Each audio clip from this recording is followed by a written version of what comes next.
ঈদের তো ৫-৬ দিন চলে গিয়েছে, এখন আর মাছ মাংস খেতেও ভালো লাগে না। তো এরকম একটি সবজি যদি থাকে তাহলে কিন্তু মন্দ হয় না। হ্যালো ভিউয়ার্স, আসসালামু আলাইকুম, welcome back to my another video of versatile Rumi. আশা করি আল্লাহর রহমতে সবাই ভালো আছেন। আজকে যে রেসিপিটি তৈরি করে দেখাবো সেটা হলো চাল কুমড়া দিয়ে ডাল এবং কি আম দিয়ে। তো চলে যাচ্ছি মূল রেসিপিতে। প্রথমে যা করছি, এখানে আধা কাপ পরিমাণের মতো ডাল নিয়ে নিয়েছি। ডালটা ধুয়ে চুলায় দিয়ে দিয়েছি। এরপরে চাল কুমড়া একটি কেটে নিচ্ছি, খোসাটা ছাড়িয়ে নিচ্ছি। চাল কুমড়াটা কিন্তু যতটা সম্ভব হয় কুচি হলে ভালো হয়, আর যদি একটু শক্ত যদি হয় তাহলে কিন্তু খেতে ভালো লাগবে না, আর রান্না করলেও টেস্ট হয় না। তো চাল কুমড়াটা এইভাবে কেটে নেওয়ার পরে আমি আমার পছন্দ অনুযায়ী পিস করে নিচ্ছি। আপনারা আপনাদের পছন্দ অনুযায়ী পিস করে নিতে পারেন। এরপরে এখানে অ্যাড করে দিব একটি আমটা খোসা ছাড়িয়ে লম্বা লম্বা করে পিস করে নিচ্ছি।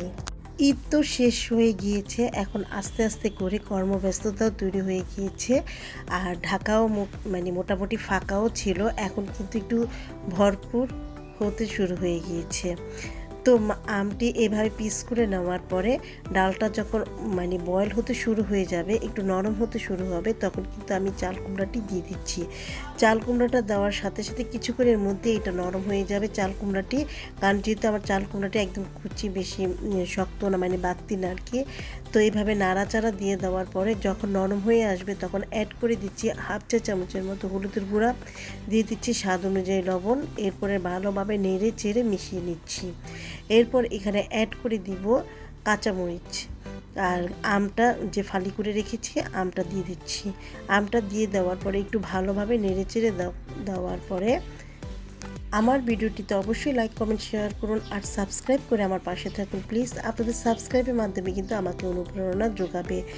আর 6 রোজা কিন্তু অলরেডি শুরু হয়ে গিয়েছে আলহামদুলিল্লাহ। আজকে আমার দ্বিতীয় রোজা চলছে। আপনারা তো নিশ্চয়ই রাখছেন রোজা শাওয়াল মাসের। এরপরে চুলার মধ্যে কিছুটা তেল দিয়ে দিচ্ছি, 4 টেবিল চামচ পরিমাণ মতো সরষের তেল, আর একটি রসুন ক্রাশ করে দিয়েছি। এরপরে 3টি শুকনো মরিচ দিয়ে ভালোভাবে যখন লাল হয়ে আসবে তখন হাফ চা চামচের মতো পাঁচফোড়ন দিয়ে নিচ্ছি। যখন একটু লাল হয়ে আসবে তখন এই পাশের চুলাতে যে আমার সবজিটা রয়েছে সেটাতে ফোড়ন দিয়ে দিচ্ছি।